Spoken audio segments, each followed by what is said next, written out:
Dear students, स्वागत है आपका study with Rampal ji sir पर।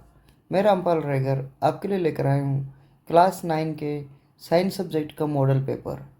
ये मॉडल पेपर पूरे सिलेबस से रिलेटेड है और आपके आने वाली एनुअल एग्ज़ाम के हिसाब से बहुत इम्पोर्टेंट होने वाला है। तो जब तक आप पूरा वीडियो देखोगे नहीं तब तक आपको पूरे क्वेश्चन समझ में आएंगे नहीं। तो इस चैप्टर में MCQs, very short answer type और लॉन्ग आंसर टाइप दोनों ही प्रकार के लगभग 100 क्वेश्चंस ऐड किए हुए हैं और ये 100 के 100 क्वेश्चन हिंदी और इंग्लिश दोनों ही भाषाओं में दिए हुए हैं। तो पहला क्वेश्चन है, which of the following is a scalar quantity, यानी कि जो दिया हुआ है ये 4 ऑप्शन, उनमें से कौन स्केलर क्वांटिटी है। तो स्केलर का मतलब होता है जो कि अदिश राशि है। तो अदिश राशि होगी इसमें डिस्टेंस। क्यों? क्योंकि scalar quantity has only magnitude and no direction. जो स्केलर राशि होती है इसमें केवल परिमाण होता है, उसमें कोई डायरेक्शन दिशा नहीं होती। तो इनमें से वेलोसिटी, एक्सेलरेशन एंड फोर्स तीनों में ही डायरेक्शन भी होती है और मैग्नीट्यूड भी होता है। तो यहाँ डिस्टेंस है जिसमें केवल और केवल मैग्नीट्यूड होता है, यानी कि लंबाई को नाप सकती है, ना कि उसकी डायरेक्शन शो करती है। सेकंड क्वेश्चन है, the chemical formula of water is. ये जो पानी का रासायनिक सूत्र है ये तो हम कक्षा 6 से पढ़ते हुए आए हैं। तो केमिकल फॉर्मूला क्या है वाटर का? H2O। क्वेश्चन नंबर 3 है, which part of the plant conducts water and minerals. तो पौधे का कौन सा भाग है जो पानी और खनिजों का संचालन करता है, यानी कि उससे होते हुए पानी और खनिज दोनों ही कंडक्ट होते हैं, संवहन होता है। तो इसका आंसर है जाइलम। कौन सा उत्तक होता है उसका? Complex tissue xylem. तो xylem is a type of tissue in plants that transport water and minerals from root to other parts of plants. तो जाइलम पौधों का में एक प्रकार का कॉम्प्लेक्स टिश्यू है जो जड़ों से पानी उस और खनिज उसके बॉडी पार्ट्स तक, सभी पार्ट्स तक पहुंचाता है। क्वेश्चन नंबर 4 है, which of the following is a vector quantity. इनमें से वेक्टर क्वांटिटी कौन सी है, सदिश राशि कौन सी है। तो सदिश राशि के लिए उसका मैग्नीट्यूड और डायरेक्शन दोनों होने चाहिए। तो बच्चों यहाँ पे हम देखें तो स्पीड है जो केवल मैग्नीट्यूड शो करता है, ना कि डायरेक्शन। डिस्टेंस मैग्नीट्यूड शो करता है, टाइम मैग्नीट्यूड शो करता है, लेकिन यहाँ पर हो गया वेलोसिटी। तो इस क्वेश्चन का आंसर हो गया वेलोसिटी। क्वेश्चन नंबर 5 है, the SI unit of force is. जो बल है उसकी SI यूनिट क्या है। तो बच्चों बल की SI यूनिट क्या है? न्यूटन। नेक्स्ट क्वेश्चन है, what is the acceleration due to gravity on earth surface. जो पृथ्वी की सतह पर गुरुत्वाकर्षण क्या होगा। तो बच्चों पृथ्वी की जो सतह है, अर्थ सरफेस है, उस पर जो ग्रेविटेशनल एक्सेलरेशन है उसका मान है 9.8 metre per second square. Next question number 7, the chemical formula of sodium chloride is. Sodium chloride का रासायनिक सूत्र क्या होगा। तो सोडियम क्लोराइड का केमिकल फॉर्मूला है बच्चों NaCl। Question number 8, which gas is essential for photosynthesis. जो क्वेश्चन 8 है उसमें आपको बताना है कि इनमें से फोटोसिंथेसिस के लिए कौन सी गैस आवश्यक है। तो बच्चों फोटोसिंथेसिस के लिए मेनली है गैस कार्बन डाइऑक्साइड, क्योंकि ये फोटोसिंथेसिस में यूज़ होती है और ऑक्सीजन रिलीज होती है। क्वेश्चन नंबर 9 है, the basic unit of life is. जीवन की मूल इकाई क्या है। तो बच्चों जीवन की मूल इकाई होती है सेल। तो cell is the smallest structural and functional unit of life. कोशिका जीवन की सबसे छोटी संरचनात्मक और क्रियात्मक इकाई मानी जाती है, इसलिए इसको हम क्या बोलते हैं? Basic unit of life. Question number 10, sound travels fastest in. तो जो साउंड की स्पीड है वो सबसे तेज किस में होती है। तो बच्चों को लगता है तो ऐसा है कि साउंड की स्पीड सबसे ज़्यादा गैस में होती होगी, लेकिन साउंड की स्पीड फास्टेस्ट किस में होती है? सॉलिड्स के अंदर होती है। तो इस क्वेश्चन का आंसर हो गया solid.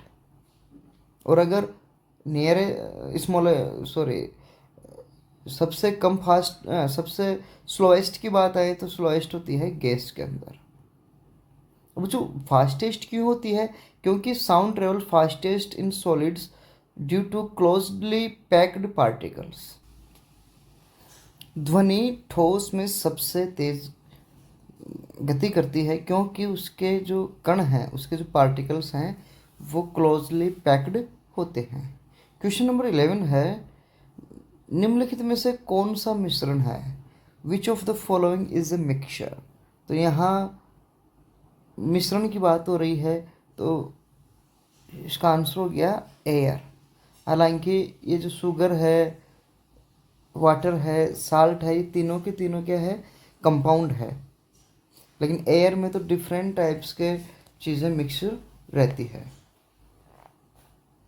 Question number 12, which tissue transports food in plants? तो पौधों में भोजन का ट्रांसपोर्ट किस ऊतक के द्वारा होता है? तो इसका आंसर हो गया फ्लोएम के द्वारा। फ्लोएम पत्तियों से भोजन ग्लूकोज को पौधे के अन्य भागों तक लेके जाता है।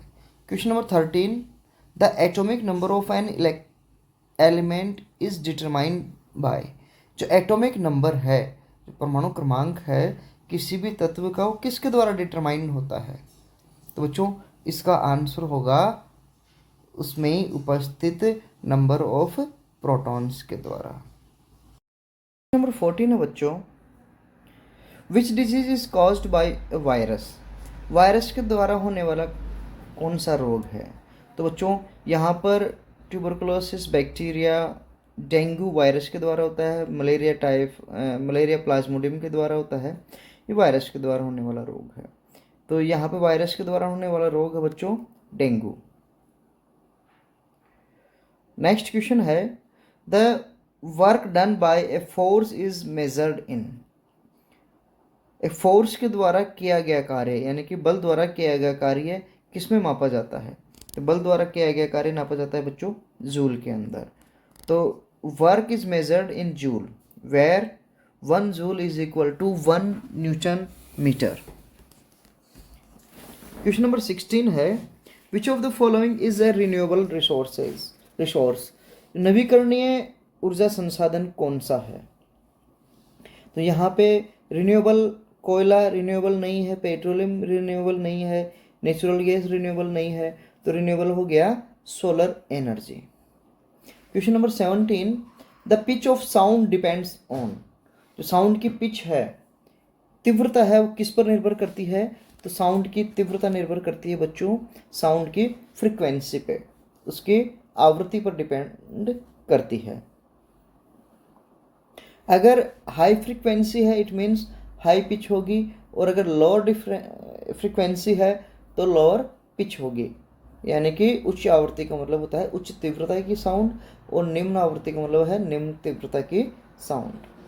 क्वेश्चन नंबर 18 है, which part of the cell contains genetic material? Genetic material cell के किस पार्ट के अंदर होता है? तो सेल के कौन से पार्ट में होगा बच्चों? न्यूक्लियस के अंदर, उसके केंद्रक के अंदर जेनेटिक मटेरियल पाया जाता है। क्योंकि केंद्रक में क्या होता है? क्रोमोसोम्स, डीएनए होते हैं जो कि आनुवंशिक सामग्री या फिर जेनेटिक मटेरियल कंटेन करते हैं। क्वेश्चन नंबर 19 है, which of the following is a physical change? यहाँ पे जो दिया हुआ है उनमें से एक भौतिक राशि कौन सी है? भौतिक परिवर्तन, फिजिकल चेंज है ना, कौन सा है? तो बताओ। बर्निंग ऑफ वुड क्या है? ये तो केमिकल चेंज है। मेल्टिंग ऑफ आइस ये है physical change. Rusting of iron ये भी केमिकल चेंज है, और डाइजेशन ऑफ फूड ये भी केमिकल चेंज है। तो अपना आंसर हो गया मेल्टिंग ऑफ आइस।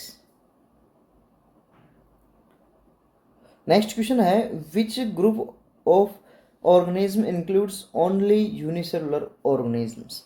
यहाँ पे जो दिया हुआ ग्रुप है उनमें से कौन सा ग्रुप है जिसमें केवल यूनिसेलुलर ऑर्गेनिज्म पाए जाते हैं? तो बच्चों फंजाई, इसमें मल्टीसेलुलर भी होता है, एल्गी, प्लांट्स, इनमें मल्टीसेलुलर होता है, तो इसका आंसर हो गया प्रोटोजोआ, क्योंकि प्रोटोजोआ ही है जिसमें केवल यूनिसेलुलर ऑर्गेनिज्म पाए जाते हैं। Question 21, the process of converting liquid into gas is called. द्रव को गैस में बदलने की प्रक्रिया को क्या कहते हैं बच्चों? लिक्विड का गैस में बदलने का जो प्रोसेस है वो कहलाती है एवोपरेशन। बाकी का जो कंडेंसेशन है तो गैस का लिक्विड में बदलना है, सब्लिमेशन है, जो सॉलिड का डायरेक्ट गैस में बदलना है, फ्रीजिंग है, लिक्विड का सॉलिड में कन्वर्ट होना या बर्फ के अंदर कन्वर्ट होना क्या कहलाता है? फ्रीजिंग कहलाती है। तो यहाँ पर जो प्रोसेस है लिक्विड टू गैस कन्वर्ट होना उसको हम बोलते हैं इवोपरेशन, वाष्पीकरण। Question number 22, which tissue in plants provide mechanical support. जो प्लांट्स में कौन सा टिश्यू है जो उन्हें मैकेनिकल सपोर्ट प्रदान करता है? तो बच्चों मैकेनिकल सपोर्ट के लिए प्लांट्स में रहता है स्क्लेरेनकाइमा, क्योंकि स्क्लेरेनकाइमा की जो सेल वॉल है वो थिक होती है और उसमें लिग्निफाइड होती है, यानी कि लिग्निन युक्त होती है, और ये जो सेल है उस प्लांट को स्ट्रेंथ एंड सपोर्ट प्रदान करती है। जैसे कि कोकोनट की जो हर्ष बाहर का जो भूसा होता है उसकी जो सेल्स होती है वो स्क्लेरेनकाइमस सेल्स होती है। नेक्स्ट 23 है, विच organelle is absent in animal cells. Animal cells या जंतु कोशिकाओं में कौन सा ऑर्गेनेल एब्सेंट होता है? तो कौन सा? प्लांट सेल में बच्चों देखो माइटोकॉन्ड्रिया प्लांट और एनिमल दोनों में प्रेजेंट होता है। क्लोरोप्लास्ट केवल प्लांट में प्रेजेंट होता है जबकि एनिमल में एब्सेंट होता है। न्यूक्लियस प्लांट और एनिमल दोनों में ही प्रेजेंट होता है, और राइबोसोम भी प्लांट और एनिमल दोनों ही सेल्स में पाया जाता है। तो इस क्वेश्चन का आंसर हो गया क्लोरोप्लास्ट या हरित लवक। नेक्स्ट क्वेश्चन है, which practice improve soil fertility in agriculture. कृषि में कौन सी विधि है जो मिट्टी की उर्वरता को सुधारती है? जो सॉइल की फर्टिलिटी है उसको इंक्रीज कौन सी एग्रीकल्चर प्रैक्टिस है जो करती है? ऑर्गेनाइजिंग, ये तो फर्टाइल या उसकी जो ऊपर की लेयर है उसको ख़त्म कर देती है। क्रॉप रोटेशन है, ये सॉइल फर्टिलिटी को इम्प्रूव करती है। डिफोरेस्टेशन ये भी नहीं करती, और मोनोकल्चर भी नहीं करता। तो इसका आंसर हो गया crop rotation. Next question 25, the primary source of ground water recharge is. जो भूजल है उसके रिचार्ज होने का, पुनर्भरण का जो प्राइमरी सोर्स क्या है? रिवर्स, ये भी हर जगह नहीं पाई जाती इसलिए ये भी नहीं होगा। ओशंस, ये भी उससे ग्राउंड वाटर रिचार्ज नहीं होता है। झीलों से भी नहीं होता है। तो ग्राउंड वाटर रिचार्ज होता है बच्चों रेन वाटर से, क्योंकि रेन वाटर एक मास लेवल पर प्रेसिपिटेशन होता है जिसके कारण क्या होता है? वाटर रिचार्ज होता है, ग्राउंड वाटर रिचार्ज होता है। नेक्स्ट क्वेश्चन है 26, the first equation of motion relates. जो गति का जो पहला समीकरण है वो किससे संबंधित होता है? तो बच्चों गति का पहला समीकरण डिपेंड होता है वेलोसिटी एंड एक्सेलरेशन से। v is equal to u plus a t. तो यहाँ पर v, स्मॉल v और स्मॉल u ये फाइनल वेलोसिटी, ये इनिशियल वेलोसिटी, और ये a क्या है? उसका एक्सेलरेशन है। तो इसका मतलब वेलोसिटी और एक्सेलरेशन से रिलेट होता है। Question 27, the molecular mass of water H2O is. तो बच्चों अगर वाटर का मोलिकुलर मास देखें तो हाइड्रोजन का मोलिकुलर मास होता है 1, लेकिन H2 है, H2O में 2 हाइड्रोजन है इसलिए किससे मल्टीपल हो जाएगा? 2 से। और ऑक्सीजन का मोलिकुलर मास कितना होता है? 16। तो इसको हम, इसका एक ही एटम है इसलिए इसको अपन 1 से मल्टीपल करेंगे, तो ये 2 प्लस ये 16, ये हो गया 18। तो 18 यूनिट, 18 यूनिट मोलिकुलर मास हो जाता है हाइड्रोजन के वाटर के एक मॉलिक्यूल का। Question number 28, sound waves are. जो ध्वनि की तरंगे हैं वो कैसी होती है? तो जो ध्वनि की तरंगे हैं वो कंप्रेशन और रेरफेक्शन के कारण आगे आगे चलती है, इसलिए इसका आंसर हो गया लॉन्गिट्यूडिनल वेव्स। नेक्स्ट क्वेश्चन है बच्चों, which cell organelle is called. Next question है बच्चों, which method is use to conserve water in agriculture. Agriculture में वाटर कंजर्व करने की कौन सी टेक्निक यूज करी जाती है? तो फ्लड इरिगेशन ये भी नहीं होती है, स्प्रिंकलर इरिगेशन और कैनाल इरिगेशन। तो बच्चों स्प्रिंकलर और ड्रिप दोनों ही यूज करी जा सकती है वाटर कंजर्वेशन में, लेकिन अगर दोनों दी हुई हो तो इनमें से जो अच्छी वाली है या फिर जो ज़्यादा प्रिफर करनी है वो है ड्रिप इरिगेशन। नेक्स्ट क्वेश्चन है 31, the law of constant proportion applies to. जो निश्चित अनुपात का नियम है वो किस पर लागू होता है?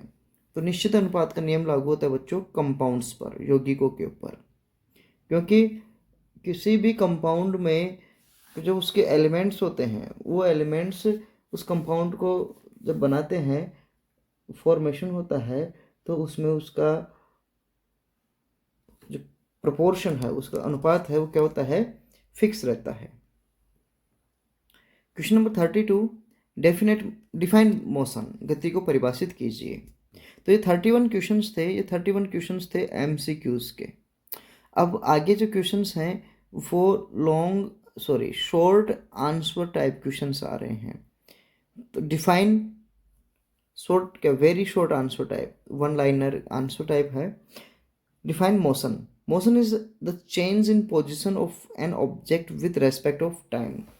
जो मोशन है, जो किसी भी ऑब्जेक्ट की टाइम के अनुसार पोजीशन चेंज होना क्या कहलाता है? मोशन कहलाता है। यानी कि वस्तु की स्थिति में समय के सापेक्ष परिवर्तन ही गति कहलाता है। Question 33, what is inertia. जड़त्व क्या है? तो जड़त्व है, उसको हमें क्या है, उसकी डेफिनेशन लिखनी है। तो inertia is the tendency of an object to resist change in its state of rest और मोशन। तो जड़त्व क्या है? ऑब्जेक्ट की टेंडेंसी है जो कि क्या करती है, ऑब्जेक्ट के जब रेस्ट ऑफ मोशन में है या फिर वो गति अवस्था में है, रेस्ट में है या फिर मोशन में है, तो उसी अवस्था में अपने आप को स्थिर रहने की प्रवृत्ति का जो परिवर्तन का जो विरोध है वो क्या कहलाता है? इनर्शिया कहलाता है। Question 34, name the SI unit of work. कार्य का एसआई मात्रक क्या है? जूल। वर्क का एसआई यूनिट क्या होती है? जूल। 35 नंबर है, what is the chemical symbol of gold. तो बच्चों गोल्ड का केमिकल सिंबल होता है AU। 36, name one green house gas. एक ग्रीन हाउस गैस का आपको नाम लिखना है। तो बच्चों एक ग्रीन हाउस गैस का नाम हो गया carbon dioxide, CO2। What is the main source of energy for earth. इस अर्थ के लिए एनर्जी का मेन सोर्स क्या है? ऊर्जा का मुख्य स्रोत क्या होता है? तो उसका ऊर्जा का मुख्य स्रोत होता है बच्चों सूर्य या sun. Question number 38, name the organelle known as the power house of the cell. कोशिका के पावर हाउस के रूप में जाने जाने वाला सेल ऑर्गेनेल क्या है? तो उसका आंसर है mitochondria. 39, what is the frequency of a sound wave. Sound की या साउंड वेव है, ध्वनि की तरंग है, उसकी आवृत्ति क्या होती है? तो frequency is the number of vibration per second of a sound wave. तो आवृत्ति क्या होती है? ध्वनि तरंग की प्रति सेकंड कंपनों की संख्या आवृत्ति कहलाती है। क्वेश्चन नंबर 40 है, name one example of non contact force. एक असंपर्क बल का उदाहरण बताइए। तो असंपर्क बल नॉन कॉन्टैक्ट फोर्स है, ग्रेविटेशनल फोर्स है, मैग्नेटिक फोर्स है, न्यूक्लियर फोर्स है। तो ये सभी क्या है? नॉन कॉन्टैक्ट फोर्स में आते हैं। Question number 41, what is the valency of oxygen. तो बच्चों ऑक्सीजन की वैलेंसी होती है -2। तो इसकी हम वैलेंसी को हम किस में लिखेंगे? 2 में। तो question number 42, name one unicellular organism. एक कोशिकीय जीव का नाम आपको बताना है, तो अमीबा है, पैरामीशियम है, ये यूनिसेलुलर ऑर्गेनिज्म होते हैं। What is the primary source of water on earth? तो पृथ्वी पर जो पानी का मेन सोर्स क्या है, प्राइमरी सोर्स क्या है? Rain. What is the SI unit of power? तो पावर की एसआई यूनिट क्या होती है बच्चों? Watt. Question number 45, name the process by which plant lose water vapour. वो प्रोसेस जिसके द्वारा पौधे पानी को जलवाष्प के रूप में खोते हैं, तो उसको बोलते हैं ट्रांसपिरेशन या वाष्पोत्सर्जन। Question number 46, what is the atomic number of carbon? Carbon का परमाणु क्रमांक क्या है? तो बच्चों कार्बन का एटॉमिक नंबर होता है 6। Question number 47, name one type of connective tissue in animals. Animals में एक प्रकार का किसी भी कनेक्टिव टिश्यू का आपको नाम लिखना है, तो कनेक्टिव टिश्यू का नाम हो गया blood. Question number 48, what is the function of ribosome in a cell? Cell के अंदर राइबोसोम का फंक्शन आपको लिखना है, तो बच्चों सेल में राइबोसोम का मेन फंक्शन होता है प्रोटीन सिंथेसिस करना। Question 49, name one high yielding crop variety. कोई एक उच्च उत्पादकता वाली किसी भी वेराइटी का आपको नाम लिखना है, तो IR8 एक हाई यील्ड प्रोडक्टिव क्रॉप है जो कि राइस की है। Question 50, what is the main cause of water pollution? जल प्रदूषण का एक मुख्य कारण बताना है आपको, तो industrial waste is the main cause of water pollution. Question 51, define acceleration.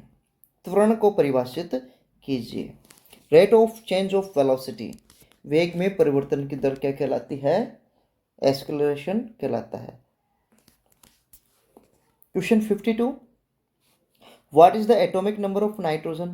तो जो एटॉमिक नंबर है नाइट्रोजन का वो 7 होता है, क्योंकि इसकी न्यूक्लियस में 7 प्रोटॉन्स प्रेजेंट होते हैं।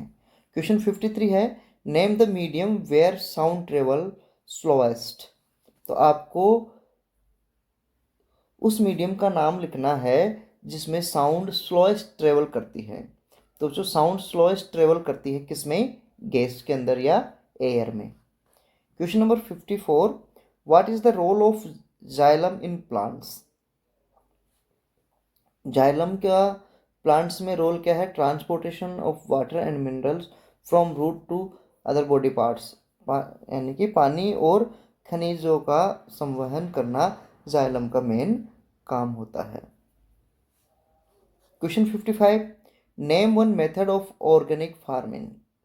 ऑर्गेनिक फार्मिंग है उसकी एक विधि का नाम है, जैसे कि यूज ऑफ कंपोस्ट। 56 है, what is the SI unit of velocity? तो जो वेलोसिटी की एसआई यूनिट होती है metre per second, metre per second. Next question, define uniform motion with an example. तो uniform motion is when an object covers equal distance and equal time intervals, यानी कि एक समान गति तब होती है जब कोई वस्तु समान समय अंतराल में समान दूरी तय करता है। और जैसे इसका एग्जांपल देखें तो a car moving at the constant speed 60 kilometre per hour on a straight road. एक कार जो सीधी सड़क पर 60 किलोमीटर प्रति घंटे की रफ्तार से क्या हो रही होती है? चल रही होती है।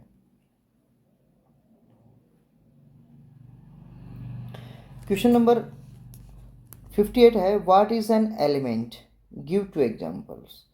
तो an element is a pure substance that can not be broken down into simpler substance by chemical means. तो एलिमेंट वो एक सिंपलेस्ट प्योर सब्सटेंस होता है जिसको किसी भी दूसरी केमिकल या रासायनिक विधियों के द्वारा दूसरे सरल पदार्थों में नहीं तोड़ा जा सकता। जैसे हाइड्रोजन है, ऑक्सीजन है, इनको और दूसरे पदार्थों में नहीं तोड़ा जा सकता। Question number 59, what is transpiration?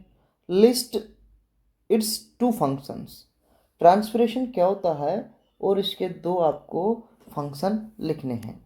तो transpiration is the evaporation of water from the aerial parts of plants like leaves.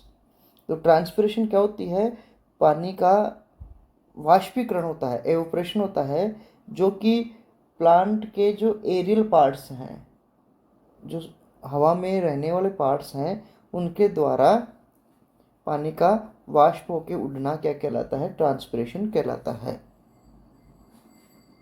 इसका मेन फंक्शंस लिखने हैं आपको दो। तो फंक्शन है, it helps in the upward movement of water and minerals from roots and it cools the plant surface. इसके दो function है। तो पहला फंक्शन तो क्या हो गया, वाटर और मिनरल्स के अपवर्ड मूवमेंट के लिए, जो कि रूट से लीव्स तक, और दूसरा जो प्लांट की सरफेस है उसको क्या रखने के लिए, ठंडा रखने में ये सहायता करता है। Question number 60, differentiate between speed and velocity. गति और वेग में अंतर आपको लिखना है। Speed is a scalar quantity, scalar quantity है यानी कि अदिश राशि है, इसका केवल मैग्नीट्यूड होता है, डायरेक्शन नहीं होती है। Measuring the rate of distance covered per unit time, जो कि प्रति इकाई समय में किसी ऑब्जेक्ट के द्वारा तय की गई दूरी होती है, उसको नापने के लिए किस में नापते हैं, उसको स्पीड में नापते हैं। जबकि वेलोसिटी क्या होती है, एक वेक्टर क्वांटिटी होती है, एक सदिश राशि होती है, जो कि डिस्प्लेसमेंट पर यूनिट टाइम किसी ऑब्जेक्ट का और इंक्लूडिंग डायरेक्शन होता है।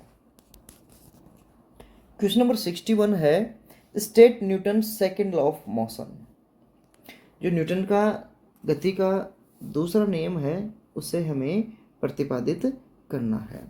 तो Newton second law state that the rate of change of momentum of an object is directly proportional to the applied force and occurs to the direction of the force. तो यानी कि गति का दूसरा नियम कहता है कि किसी वस्तु के संवेग में परिवर्तन की दर उस वस्तु पर लगने वाले बल के समानुपाती होती है और हमेशा किधर होती है, बल की दिशा में होती है। डायरेक्टली प्रोपोर्शनल होता है उस पर अप्लाइड होने वाले फोर्स पे और फोर्स की डायरेक्शन के अंदर होता है। क्वेश्चन 62 है, व्हाट इज ए कंपाउंड। एक यौगिक क्या होते हैं और उसके आपको दो एग्जाम्पल देने हैं। तो बच्चों, a compound is a substance formed by the chemical combination of two और more elements in a fixed ratio.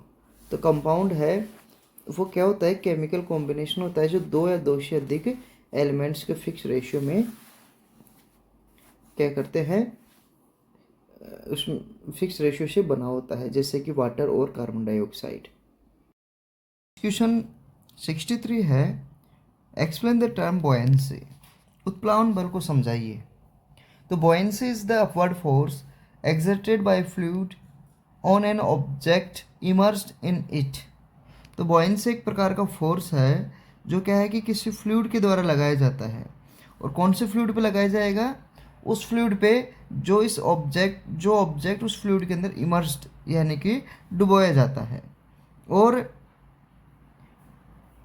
Which oppose the weight of the object, it depends on the density of the fluid. और जो उस वस्तु का जो object उसमें emerge किया जा रहा है उसके वेट का अपोज करता है और फ्लूइड की डेंसिटी पे डिपेंड करता है।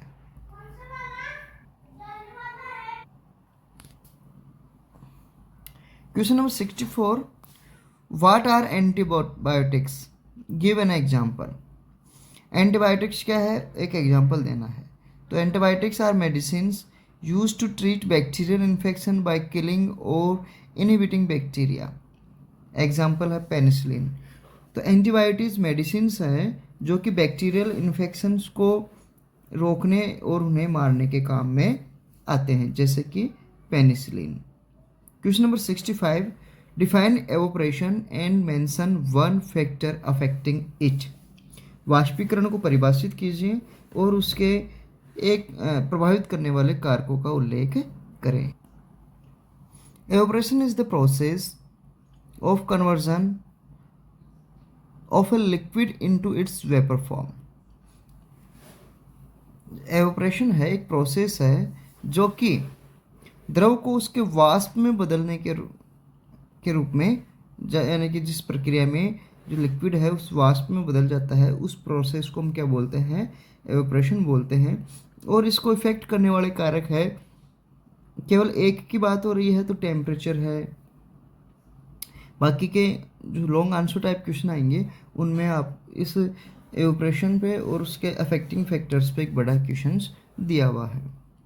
Question 67, what is the role of chlorophyll in photosynthesis. प्रकाश संश्लेषण में क्लोरोफिल की क्या भूमिका है, क्या रोल है। तो chlorophyll absorb sunlight and use its energy to combine carbon dioxide and water to form glucose during photosynthesis। Chlorophyll क्या करता है, सनलाइट को एब्जॉर्ब करता है और उस एब्जॉर्ब करने के कारण जो एनर्जी मिलती है उस एनर्जी का यूज़ करता है कार्बन डाइऑक्साइड और वाटर को कंबाइन करने में और उसको कंबाइन करके ग्लूकोज बनाने में। तो क्लोरोफिल सूर्य के प्रकाश को अवशोषित करता है और उसकी ऊर्जा का उपयोग कार्बन डाइऑक्साइड और पानी को मिलाकर ग्लूकोज बनाने के लिए करता है। नेक्स्ट है differentiate between plant and animal cells. Plant और एनिमल सेल्स के बीच की आपको डिफरेंस लिखने हैं, अंतर लिखने हैं। तो प्लांट सेल में कुछ स्पेशल ऑर्गेनेल्स होते हैं जो एनिमल सेल्स में नहीं होते, जैसे plant cell has a cell wall, chloroplast and large vacuoles. यानी कि प्लांट सेल के अंदर कोशिका भित्ति होती है, क्लोरोप्लास्ट होता है और बड़े रसधानी होते हैं, जबकि एनिमल सेल्स में सेल वॉल भी नहीं होती, क्लोरोप्लास्ट नहीं होता और जो वॉक्यूल्स होती हैं वो वॉक्यूल्स लार्ज न होकर कैसी होती है, स्मॉल होती है, छोटी होती है। नेक्स्ट क्वेश्चन है what is food chain, give an example. खाद्य श्रृंखला क्या है, आपको उसका एक एग्जाम्पल देना है। Food chain is a sequence of organism where each serve as food for the next। तो फूड चेन एक प्रकार की जीवों की श्रृंखला है जिसमें हर एक जीव है, ऑर्गेनिज्म है, वो भोजन के लिए दूसरे के ऊपर डिपेंड करता है। जैसे डियर है यानी कि हिरण है, वो घास पे डिपेंड करता है और टाइगर अपने भोजन के लिए हिरण के ऊपर डिपेंड करता है। Question number 70, what is the source of energy for wind. पवन ऊर्जा के लिए ऊर्जा का स्रोत क्या है। The sun is the source of energy for wind, यानी कि पवन के लिए ऊर्जा का स्रोत कौन हो गया, सूर्य हो गया। It cause uneven heating of the earth surface leading to air movement. और जो ये हवा है उसमें एनर्जी कहाँ से आती है कि जब अर्थ की सरफेस अनइवन रहती है, वहाँ का टेम्परेचर अनइवन हो जाता है, टेम्परेचर में डिफरेंस रहता है, तो जिसके कारण जो विंड है वो क्या करती है, मूवमेंट करना शुरू करती है। Question 71, explain the function of muscular tissue in animals. जंतुओं में पेशी ऊतक के कार्य को समझाइए। Muscular tissue enables movement through contraction and relaxation. It includes skeletal muscles for voluntary movement like walking and smooth muscles for involuntary actions like digestion। तो muscular tissues है वो क्या करते हैं, कॉन्ट्रैक्शन और रिलैक्शन के कारण या कॉन्ट्रैक्शन और रिलैक्शन के माध्यम से मूवमेंट को इनेबल करते हैं, यानी कि मूवमेंट गति को सक्षम करते हैं। और इसमें क्या होती है, कुछ पेशी ऊतक है, मस्कुलर टिश्यू है, जैसे कि स्केलेटल टिश्यू है, ये क्या करता है, मूवमेंट करता है और ये ऐच्छिक होता है जो कि हमें चलने में सहायता करता है। और कुछ स्मूथ चिकनी मसल्स होती हैं, चिकनी पेशियाँ होती हैं जो कि इनवॉलंटरी अनैच्छिक कार्यों को करती है, जैसे कि डाइजेशन में। 72, what is the role of Golgi apparatus in a cell. कोशिका में गोल्गी उपकरण की क्या भूमिका है।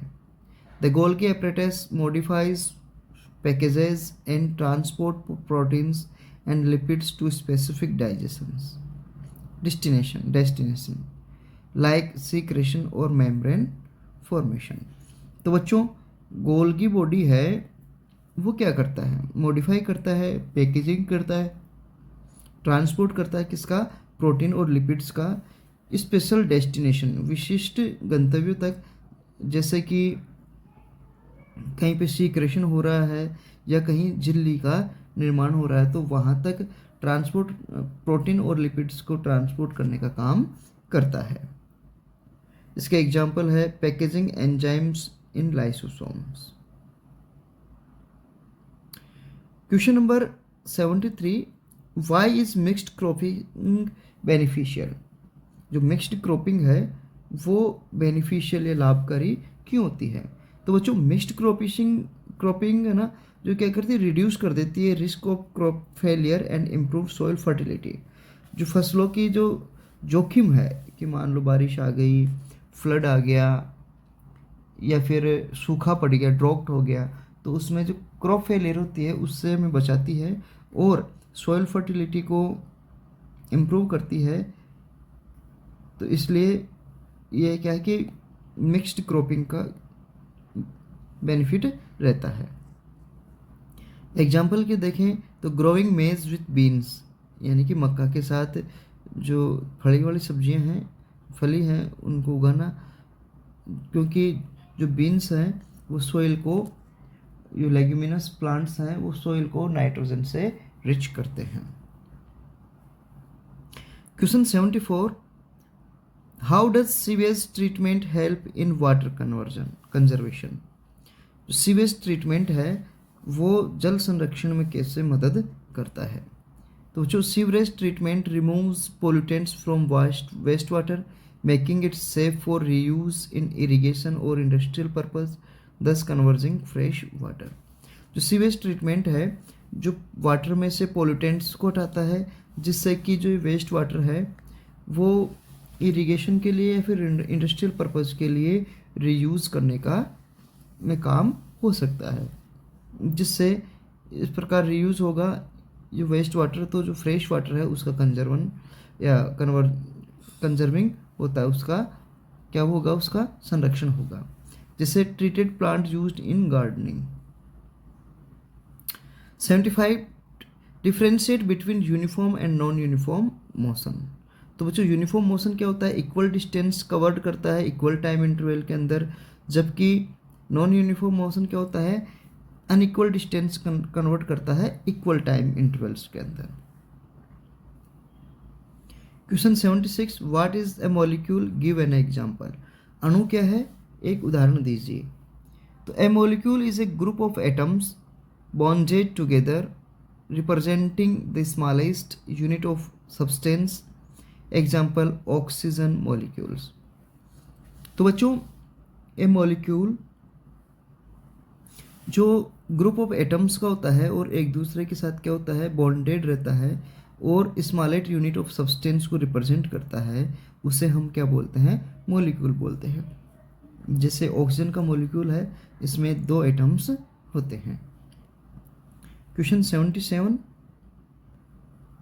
How does the loudness of sound depend on amplitude.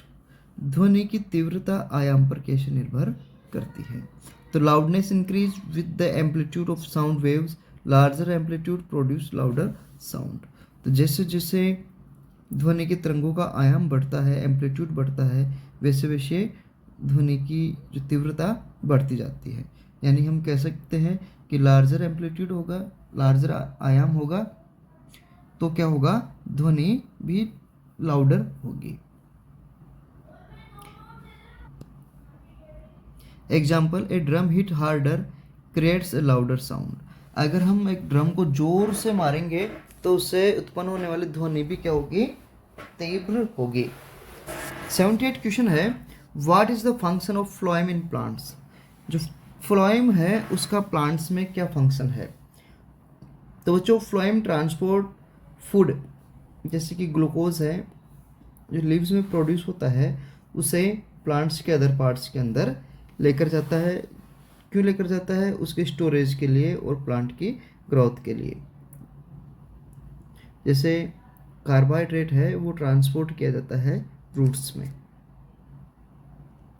Next question है, why is biogas considered as sustainable energy source? Biogas है वो एक टिकाऊ या सस्टेनेबल एनर्जी सोर्स क्यों माना जाता है? तो बच्चों, biogas is produced from organic waste like cow dung, is renewable and reduce fossil fuel use and waste pollution. जो बायोगैस है वो ऑर्गेनिक वेस्ट जैसे कि गाय का गोबर है, भैंस का गोबर है, इनसे बनता है, जो लेस पोल्यूटेंट होता है और जो फॉसिल फ्यूल है उनके द्वारा होने वाले पोल्यूशन से रिड्यूस करता है। क्वेश्चन 80 है, what is meant by valency of an element? किसी तत्व की संयोजकता से क्या तात्पर्य है? Valency is the combining capacity of an element determined by the number of electrons it can gain, lose or share। तो वैलेंसी क्या होती है? एलिमेंट की कंबाइनिंग कैपेसिटी होती है जो कि उसके द्वारा त्यागे जाने वाले, लिए जाने वाले या फिर शेयर करे जाने वाले इलेक्ट्रॉन्स के नंबर पर डिपेंड करती है। जैसे कि सोडियम की वैलेंसी क्या होती है? 1 होती है, क्योंकि ये एक इलेक्ट्रॉन लूज कर देता है।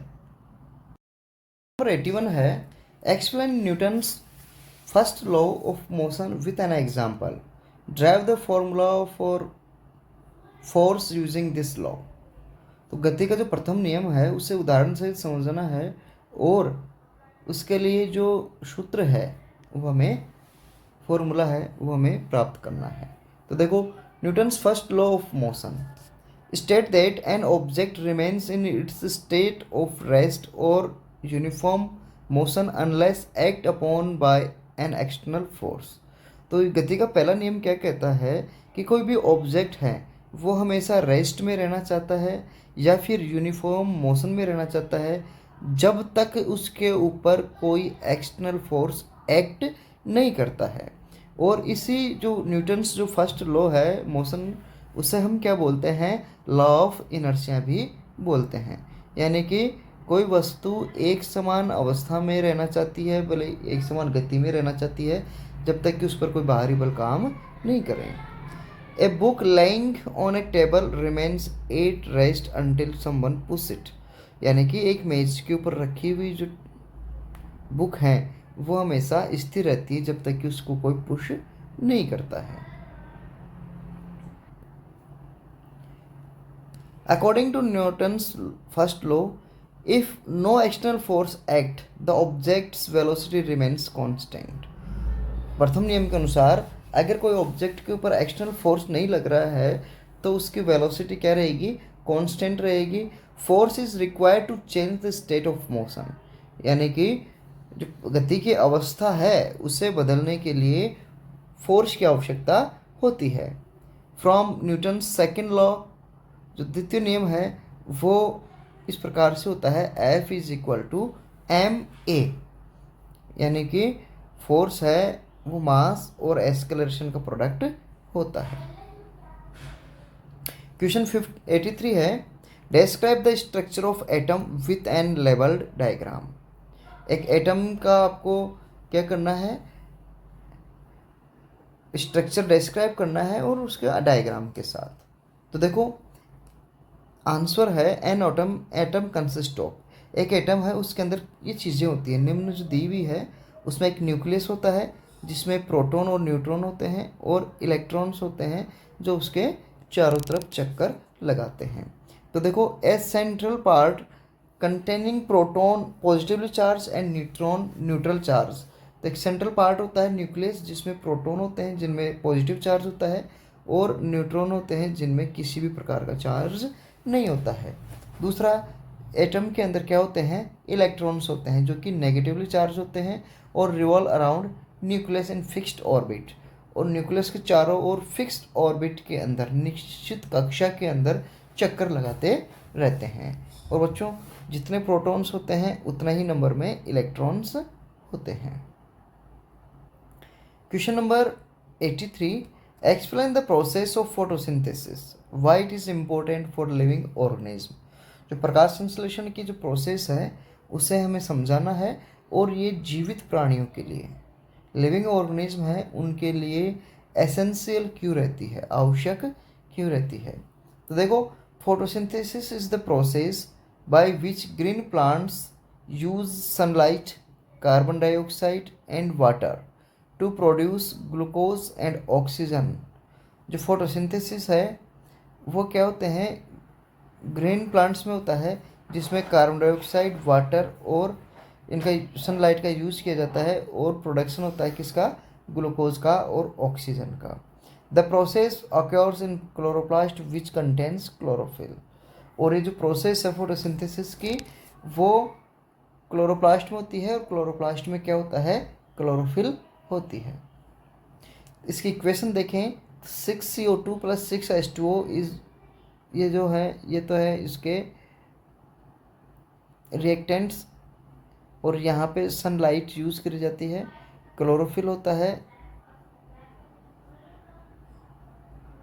और क्या होगा, ग्लूकोज बनेगा, ऑक्सीजन बनेगी। तो produce oxygen essential for respiration in living organism, provides food in the form of glucose for plant and other organism. इस प्रोसेस, इसकी इम्पोर्टेंस क्या है फोटोसिंथेसिस की, कि फोटोसिंथेसिस ऑक्सीजन प्रोवाइड करवाता है, लिविंग ऑर्गेनिज्म को ग्लूकोज प्रोवाइड करवाता है। तो इस प्रकार से ये फोटोसिंथेसिस का काम होता है। Question 84, what is gravitation, explain the universal law of gravitation with its formula. गुरुत्वाकर्षण क्या है, उसके सार्वभौमिक नियम को आपको समझाना है। तो gravitation is the force of attraction between any two objects with mass. Gravitation है वो किसी भी दो वस्तुओं के बीच आकर्षण बल होता है, और वो दो वस्तुएं कौन सी होती है, उनके अंदर किसी भी प्रकार का मास होना चाहिए, द्रव्यमान होना चाहिए। तो universal law of gravitation, every object in the universe attracts each and every object with the force directly proportional to the product of their mass and inversely proportional to the square of the distance between them। यानी जो force है वो force क्या होता है, directly proportional to, जो मास है दो ऑब्जेक्ट का उनके प्रोडक्ट के इक्वली प्रोपोर्शनल, और क्या होता है, इन्वर्सली प्रोपोर्शनल, उनके बीच की डिस्टेंस के इन्वर्सली प्रोपोर्शनल होता है। और हम इसको लिखें तो ऐसे लिख सकते हैं, F is proportional to m1/m2 r², या हम इसको लिख सकते हैं F is equal to G m1m2/r²। यहाँ पर जो कैपिटल G है ये ग्रेविटेशनल कांस्टेंट होता है, और m1 और m2 दो ऑब्जेक्ट होते हैं जिनके बीच में फोर्स ऑफ अट्रैक्शन लग रहा होता है, और r इनके बीच की डिस्टेंस होती है। नेक्स्ट क्वेश्चन है 85, explain the water cycle with diagram. आपको डायग्राम के साथ वाटर साइकिल एक्सप्लेन करना है। हालांकि ये क्वेश्चन आपके सिलेबस में नहीं है, लेकिन फिर भी इसको अगर आप देखते हैं तो आपके लिए बेनिफिशियल होगा, इसलिए मैं इसको क्या, थोड़ा वीडियो लंबा हो जाएगा, इसलिए मैं इसको एक्सप्लेन भी नहीं कर रहा हूँ। क्वेश्चन नंबर 86 है, explain the types of energy with examples. ऊर्जा के प्रकारों को उदाहरण सहित समझाना है। तो बच्चों, टाइप्स ऑफ एनर्जी बहुत सारी होती है। काइनेटिक एनर्जी, जैसे कि कोई एनर्जी मोशन के कारण जनरेट होती है, जैसे इसमें मैकेनिकल एनर्जी हो सकती है, thermal energy, electric energy, radiant energy, sound energy, potential energy, और भी जैसे chemical energy, nuclear energy, gravitational energy और इलेक्ट्रिकल एनर्जी।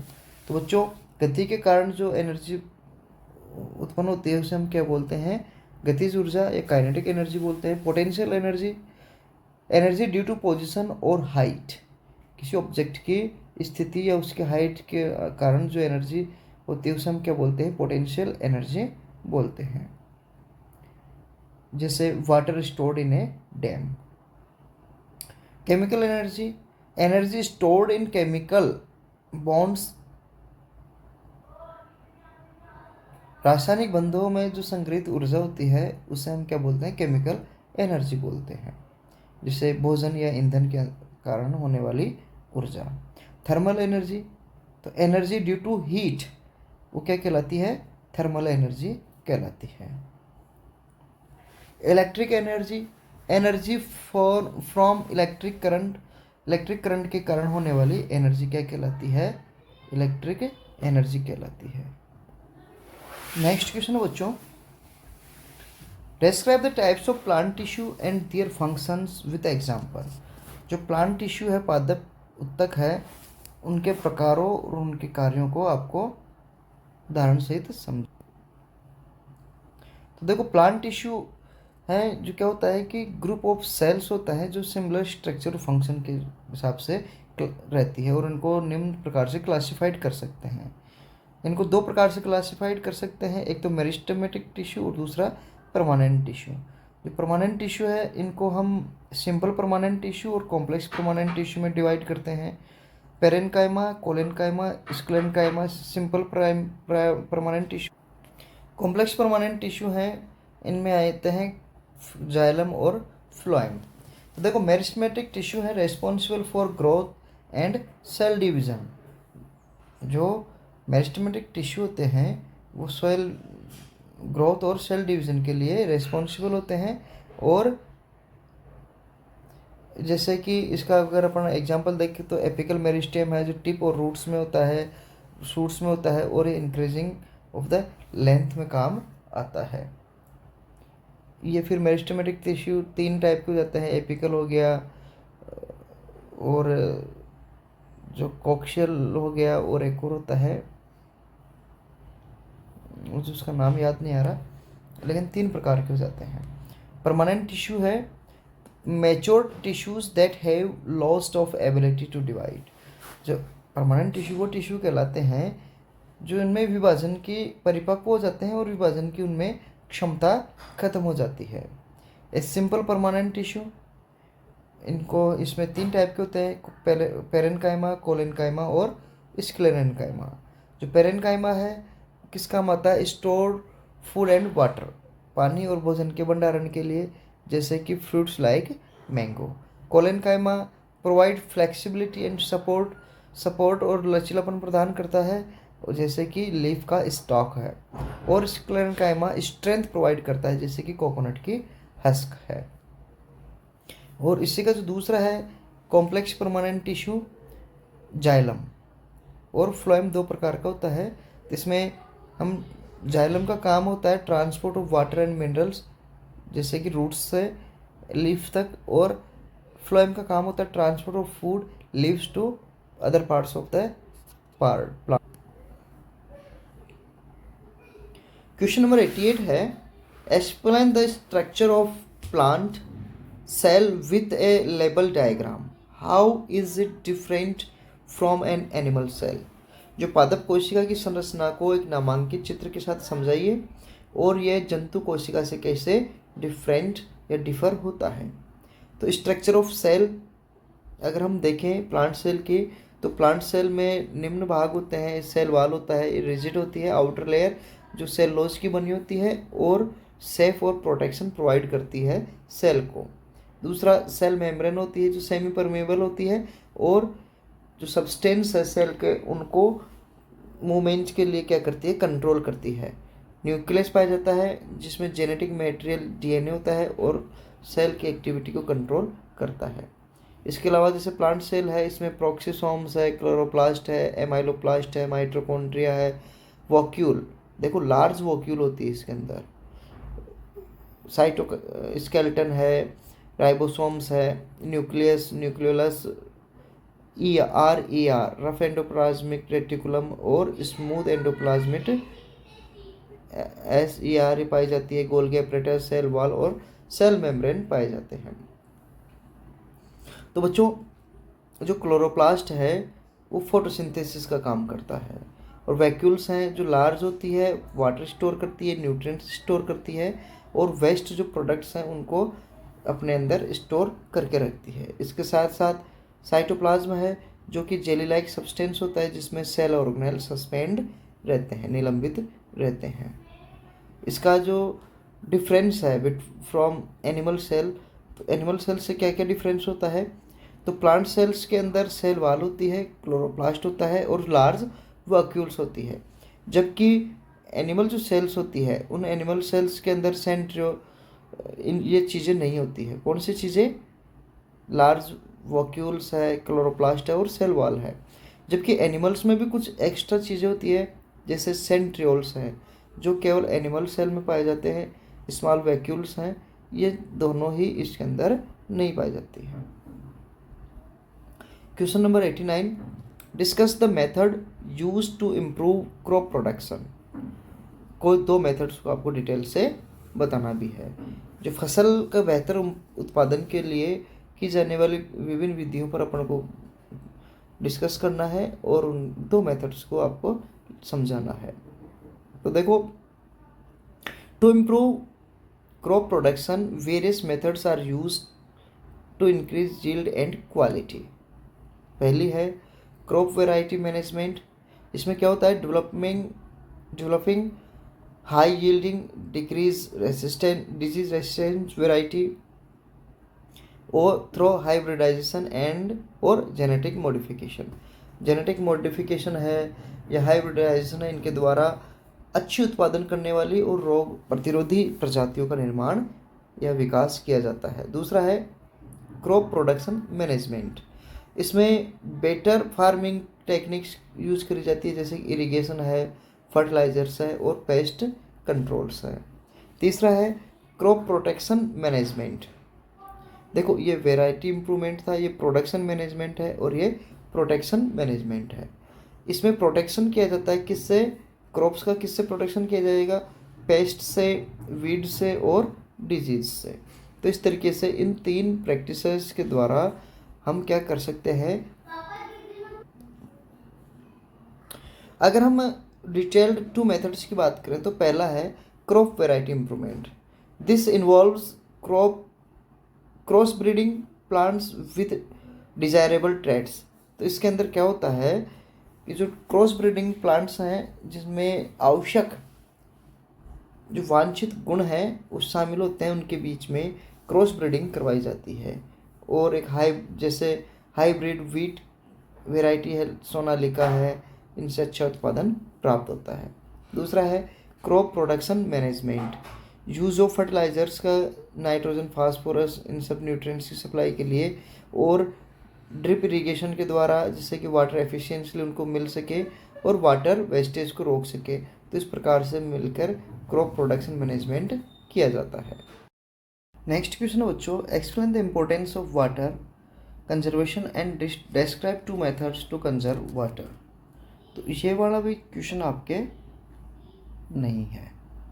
91 है explain the concept of weight and how it differ from mass. Derive the formula for weight using the universal of gravitation. तो भार का जो अवधारणा है, मेथड है, उसको कंसेप्ट है, उसको आपको समझाना है। द्रव्यमान से ये जो भार है वो कैसे भिन्न है और यूनिवर्सल लॉ ऑफ ग्रेविटेशन है उसका यूज़ करके हमें वेट का फॉर्मूला निकालना है। तो weight is the force exerted by gravity on an object's mass. जो वेट है एक फोर्स है जो कि ग्रेविटी के द्वारा किसी ऑब्जेक्ट के मास पे लगता है और ये ग्रेविटेशनल एक्सेलरेशन के ऊपर डिपेंड करता है। यानी कि गुरुत्वाकर्षण किसी वस्तु पर लगने, भार है ना, वह बल है जो गुरुत्वाकर्षण बल द्वारा किसी वस्तु के द्रव्यमान पर लगता है और इसे हम यह स्थान के एक कौन सी जगह पे कोई ऑब्जेक्ट है उसके ग्रेविटेशनल एक्सेलरेशन के ऊपर डिपेंड करता है। और मास क्या है, mass is amount of matter in an object constant anywhere. और मास है किसी वस्तु में मौजूद पदार्थ की मात्रा है जो कि हर एक जगह पे भले कहीं पर भी हो वो ऑब्जेक्ट सेम रहती है। इसमें डिफरेंस क्या है, तो weight varies with gravity less on the moon, example देखें, और मास रिमेन्स कांस्टेंट जो वेट है वो ग्रेविटी के अनुसार बदलता रहता है, जबकि मास है वो स्थिर रहता है। Weight is a force measured in newton, mass is a scalar quantity measured in kilogram. जो वेट है एक फोर्स, जो यानी कि फोर्स की यूनिट है न्यूटन, उसमें मेज़र किया जाता है, क्योंकि ये क्या है, एक वेक्टर क्वांटिटी है, जबकि मास है वो स्केलर क्वांटिटी है और इसको किलोग्राम में मेज़र करते हैं। तो देखो, according to the universal law of gravitation, F between two mass, यानी कि जो फोर्स है वो दो मास m1 और m2 के किसके प्रोडक्ट और उनके बीच की डिस्टेंस के इन्वर्सली प्रोपोर्शनल होता है। तो देखो, F is equal to capital G m1 upon m2 r square होता है। यहाँ पे किसी ऑब्जेक्ट का जो अर्थ के सरफेस पे है उस पर उसका वेट W और m2 अर्थ का मास होगा और r अर्थ की रेडियस होगी। तो बच्चों यहाँ W तो क्या हो जाएगा mg और g क्या है m2 r स्क्वायर होगा। तो इस प्रकार से हम ये कह सकते हैं कि W is equal to mg होता है। Question 92, explain the types of animal tissue and their functions with example. जो जंतु ऊतक है और उनके कार्यों का उदाहरण सहित आपको समझाना है। Animal tissues are specialised group of cells performing specific functions. तो एनिमल टिश्यू क्या होते हैं, स्पेशल ग्रुप ऑफ सेल्स होते हैं जो कि स्पेशल फंक्शन परफॉर्म करते हैं। They are classified into 4 types, 4 भागों में वर्गीकृत किया जा सकता है, जैसे एपिथेलियल टिश्यू जो कवर करते हैं बॉडी सरफेस को, लाइन ऑर्गन्स को और प्रोटेक्ट करते हैं सीक्रेटिंग सब्सटेंस को, जैसे कि एपिथेलियल टिश्यू जो स्किन है जो कि एपिथेलियल टिश्यू होता है, प्रोटेक्ट करने का काम करता है। दूसरा है कनेक्टिव टिश्यू, ये बाइंड करने का और बॉडी पार्ट्स को कनेक्ट करने का काम करता है, जैसे कि बोन है जो स्ट्रक्चरल सपोर्ट प्रदान करती है। थर्ड है मस्कुलर टिश्यू जो फैसिलिटेट करता है बॉडी के मूवमेंट को, कॉन्ट्रैक्शन को, जैसे कि स्केलेटल मसल्स है ना, जो वॉकिंग के लिए क्या करती है, इनेबल बनाती है। नर्वस टिश्यू है जो सिग्नल्स को ट्रांसमिट करता है, कोऑर्डिनेशन और कंट्रोल का काम करता है, जैसे कि neuron in brain control body function. Each tissue types contributes to their body's overall functioning, ensuring protection, support, movement and communication। तो जितने भी ये जो टाइप्स ऑफ टिश्यू हैं, ओवरऑल बॉडी के फंक्शनिंग को, उनके प्रोटेक्शन को, सपोर्ट को, मूवमेंट को और कम्युनिकेशन को क्या करते हैं, सुनिश्चित करते हैं। Question 93, describe the structure and function of nucleus and mitochondria in a cell with the label diagram. Label diagram से किसी सेल के अंदर न्यूक्लियस और उसके माइटोकॉन्ड्रिया की संरचना को और उसके फंक्शंस को आपको चित्र द्वारा समझाना है। तो बच्चों, ये न्यूक्लियस का थोड़ा सा एनहांस्ड स्ट्रक्चर है। न्यूक्लियस है, इस न्यूक्लियस के अंदर न्यूक्लियर मेम्ब्रेन होती है और ये न्यूक्लियर मेम्ब्रेन है, इसके बीच में न्यूक्लियर जो क्या होते हैं, पोर्स होते हैं, ये सेमी परमेबल होती है, उसके अंदर न्यूक्लियस होती है और ये जो आपको डॉट डॉट दिखाई दे रहे हैं ये क्या होते हैं, क्रोमेटिन्स होते हैं। और न्यूक्लियस के अंदर जो लिक्विड पाया जाता है, फ्लूइड पाया जाता है, उसे अपन कैरियोप्लाज्म बोलते हैं। तो देखो न्यूक्लियस द स्ट्रक्चर, इसकी स्ट्रक्चर देखिए, तो nucleus is a spherical membrane bound organelle containing chromatin, DNA and nucleolus.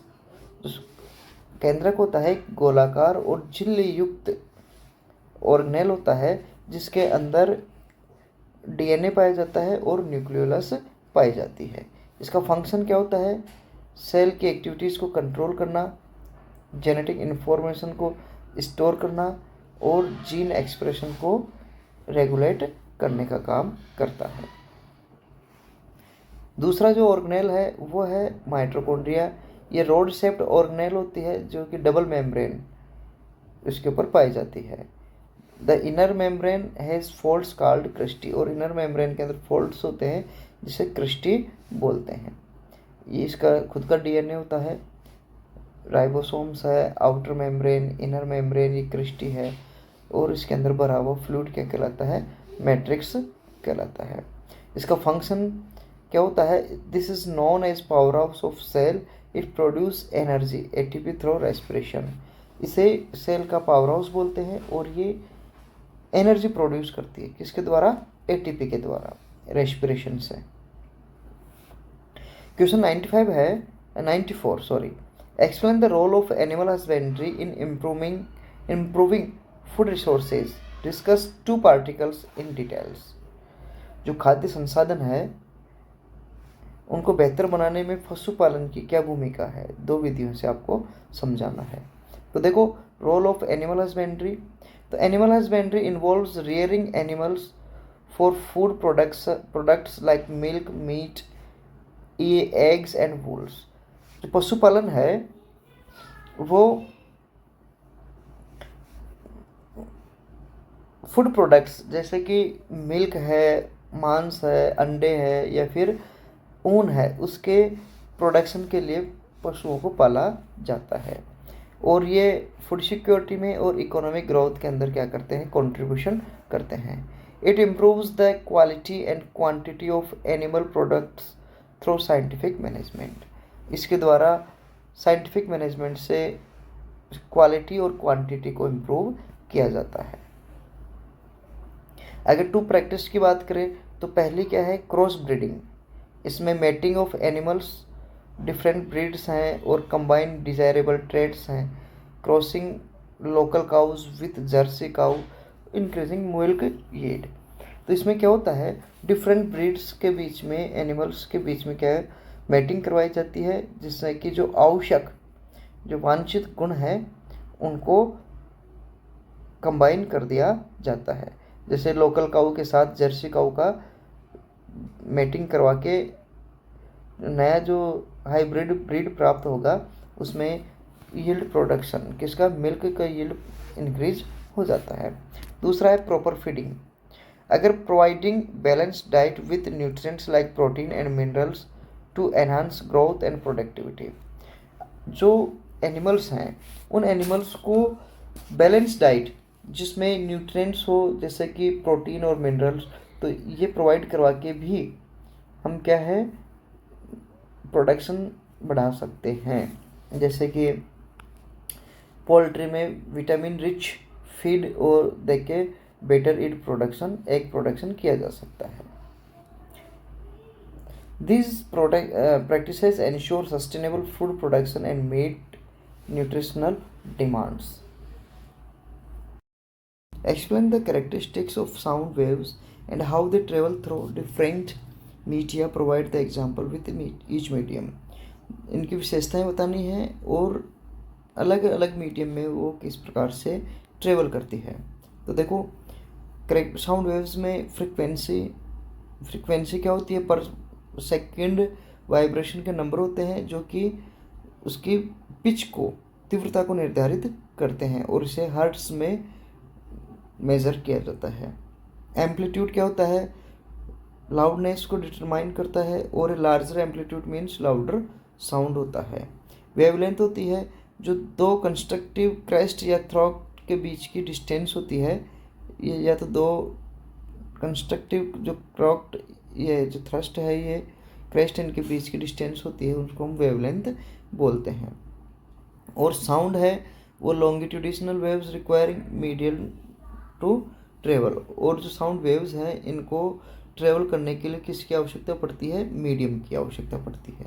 और देखो कौन कौन से मीडियम होते हैं, 3 मीडियम होते हैं, सॉलिड, लिक्विड और गैस। तो solid travels fastest due to closely packed particles. जो सॉलिड हैं उसमें साउंड के वेव्स, साउंड है वो फास्टेस्ट ट्रेवल करती है क्योंकि उसके जो पार्टिकल्स हैं वो क्लोजली पैक्ड होते हैं। Hearing a train's vibration through railway track. अगर हम किसी रेलवे ट्रैक में ट्रेन के वाइब्रेशन को आसानी से सुन सकते हैं दूर से भी। Liquid slower than solid but faster than gas. Liquid में जो ट्रांसपोर्टेशन होता है या फिर साउंड का प्रोपागेशन होता है वो सॉलिड से स्लो होता है लेकिन गैस से फास्ट होता है, जैसे whales communicating under water. Third है slowest due to widely spaced particles, example hearing a friend's voice in air.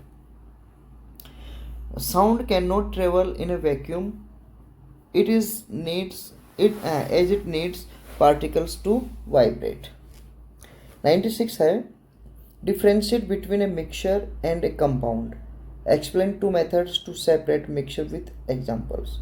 मिश्रण और यौगिकों के बीच के अंतर को आपको क्या करना है, एक्सप्लेन करना है और दो विधियों के सहित समझाना है। तो देखो मिक्सचर क्या होता है, formed by physical mixing substance without A fixed ratio.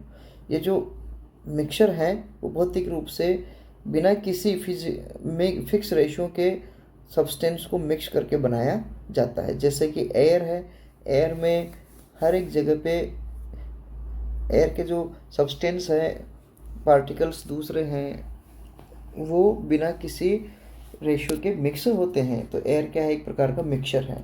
Compound होता है, उसमें केमिकल बॉन्डिंग होती है और फिक्स रेशियो होता है और उनकी नई प्रॉपर्टीज़ होती है। इनको हम फिल्ट्रेशन के द्वारा या फिर डिस्टिलेशन के द्वारा हम क्या कर सकते हैं, इनको अलग सेपरेट कर सकते हैं। नेक्स्ट क्वेश्चन है describe the structure and functions of the cell membrane and chloroplast with a label diagram. कोशिका झिल्ली और क्लोरोप्लास्ट की संरचना और उनके कार्यों के बारे में आपको लिखना है। तो देखो सेल मेम्ब्रेन एक थिन फ्लेक्सिबल लेयर होती है जो कि फास्फोलिपिड्स के द्वारा बनी होती है और उसके अंदर जो एम्बेडेड होते हैं प्रोटीन्स इसके अंदर एम्बेडेड होते हैं। इसका काम क्या होता है, कंट्रोल करने का control entry and exit of substance, यानी कि सब्सटेंस का आना और जाना कंट्रोल करता है, यानी कि सेमी परमेएबल होता है और इससे सेल को शेप मिलती है और फैसिलिटेट करता है कम्युनिकेशन के लिए। क्लोरोप्लास्ट है, ये भी डबल मेम्ब्रेन होती है सेल ऑर्गेनेल की और ये किस क्लोरोफिल होता है इसके अंदर, और thylakoids stacked as grana and suspended in stroma. ये थैलेकोइड स्ट्रक्चर में होता है जिसमें ग्रेना और स्ट्रोमा रहते हैं। इनका काम क्या होता है, फोटोसिंथेसिस में सनलाइट को कन्वर्ट करना और कार्बन डाइऑक्साइड वाटर को ग्लूकोज और ऑक्सीजन के अंदर कन्वर्ट करने का काम होता है। 98 क्वेश्चन है discuss the importance of sustainable agriculture, explain two sustainable practices with example. जो टिकाऊ कृषि है उसके महत्व पर चर्चा करना है, दो विधियां लिखनी है।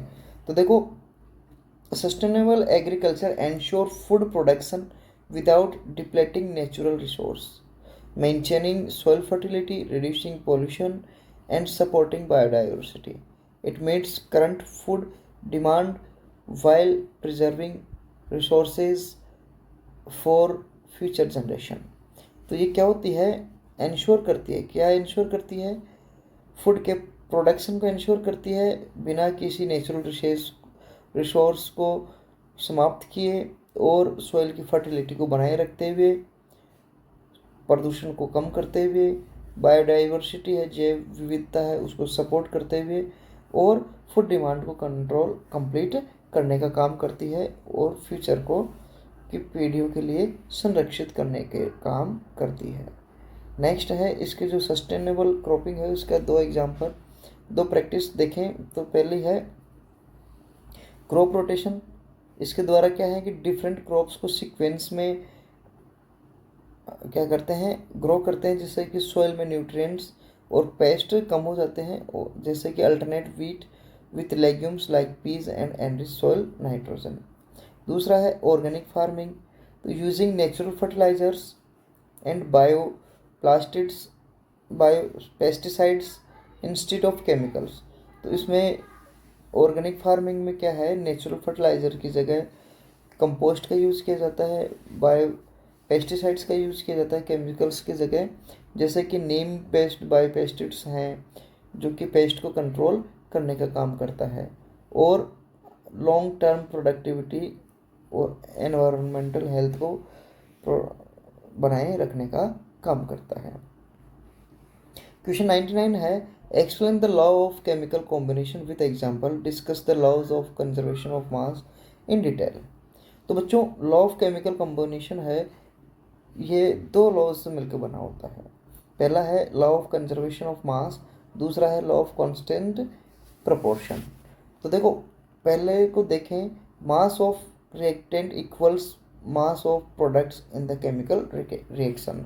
तो ये क्या कहता है शॉर्ट में कि केमिकल रिएक्शन के अंदर जो मास ऑफ रिएक्टेंट्स हैं वो मास ऑफ प्रोडक्ट के इक्वली रहते हैं, किसी भी प्रकार का मास उसमें चेंज नहीं आता है। दूसरा है कांस्टेंट प्रोपोर्शन का, तो ए compound always contains elements in a fixed ratio by mass. जो एक यौगिक है उसमें हमेशा उस निश्चित द्रव्यमान में अनुपात में जो तत्व उसमें रहते हैं। भले ही जैसे एग्जांपल करें वाटर का, तो वाटर में हमेशा हाइड्रोजन के 2 मोल एटम्स और ऑक्सीजन का 1 एटम या 1:8 मास रहता है। हम इसको डिटेल में देखें लॉ ऑफ कंजर्वेशन ऑफ मास को, तो देखो ये लिवाशिया के द्वारा प्रपोज किया गया था और इसमें मैटर ना तो क्रिएट किया जा सकता है ना ही किसी डिस्ट्रॉय किया जा सकता है किसी भी केमिकल रिएक्शन के अंदर। अगर हम देखें कार्बन डाइऑक्साइड के 12 ग्राम कार्बन रिएक्ट करता है 32 ग्राम ऑक्सीजन के साथ, तो 44 ग्राम कार्बन डाइऑक्साइड बनती है और इनका जो टोटल मास है वो हमेशा 44, ये तो रिएक्टेंट का मास हो गया 12 ग्राम कार्बन और 32 ग्राम ऑक्सीजन, और इनके द्वारा जो प्रोडक्ट हैं इनका मास 44 रिमेन रहता है। तो this law is fundamental to balancing chemical equations and understanding reaction. तो ये नियम है जो रासायनिक समीकरणों को संतुलित करने और अभिक्रियाओं को समझने के लिए आधारभूत काम करता है। तो बच्चों ये थे 99 इम्पोर्टेंट क्वेश्चंस जो कि एनुअल एग्ज़ाम्स के लिए बेनिफिशियल थे। तो उम्मीद करता हूँ आपने सारे क्वेश्चंस देखे होंगे, समझ में आए होंगे। किसी भी प्रकार से किसी भी क्वेश्चन में कोई क्वेरी हो तो आप कमेंट कर सकते हैं, उसका सॉल्यूशन ज़रूर किया जाएगा। Thank you.